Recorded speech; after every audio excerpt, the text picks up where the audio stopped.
Let's make a docatano into bacon and cheese sourdough. First, I started with the bacon just so it has enough time to cool, and I wiped off a bunch of the excess oil so it doesn't like make the bread weird when it bakes later. And for my dough, I start with like 300 something grams of water with 100 grams of starter. And yes, my starter is named a docatano. And you stir it until it like the starter dissolves in the water. And this is the part where I realized that I always get messy with flour, and I had to refill my jar with flour anyways, so I put on an apron just to avoid making my shirt dirty. And then I measure out 500 grams of flour. There's also 10 grams of salt in this recipe that I used. This recipe also called for like ranch powder seasoning, and I was unsure about it. But in the end, I wish I had more ranch flavor. I should have added more.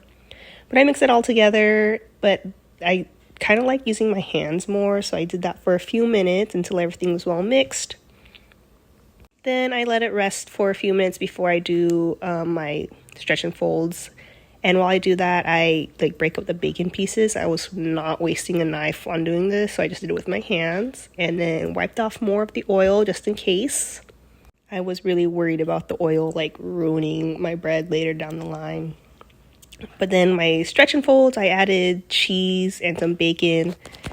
I was just going off my heart. I could have added more, I don't know. And then I just did a set of stretch and folds just to mix that well in the dough and let it sit again for like 20-30 minutes, whatever.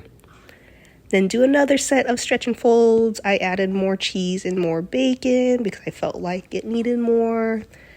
I don't know. I just used the rest of the bacon I had. Added more cheese. I'm sure I could have added more, but I didn't want it to mess up the dough when I did like the final stretch and folds later. Or when I shape it, I didn't want it to mess up that. Don't forget to pay your cheese tax. Don't worry, he saw it later. And then I finished up the stretch and folds. I ended up getting a migraine later, so there's like a whole bunch of stuff I did not record. But I put it in the fridge to cold proof for like, I don't know, a long time. I didn't let it rise before I let it cold proof, so I just did it after.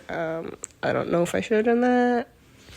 But it worked out. I ended up scoring my bread or my dough.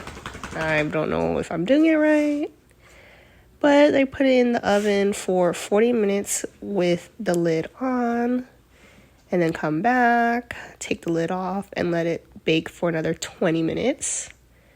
And here it is out of the oven. It smells so good. My dog wants some. And then after letting it cool down for a while, I don't know how long. I should have let it cool down a little bit more, but whatever. The crust sounded good. Didn't feel like heavy. And, I'm pretty excited with how this came out since it was like my first time doing inclusions and my third dough or my third bread. But 10/10 would do again. Very delicious. You should try.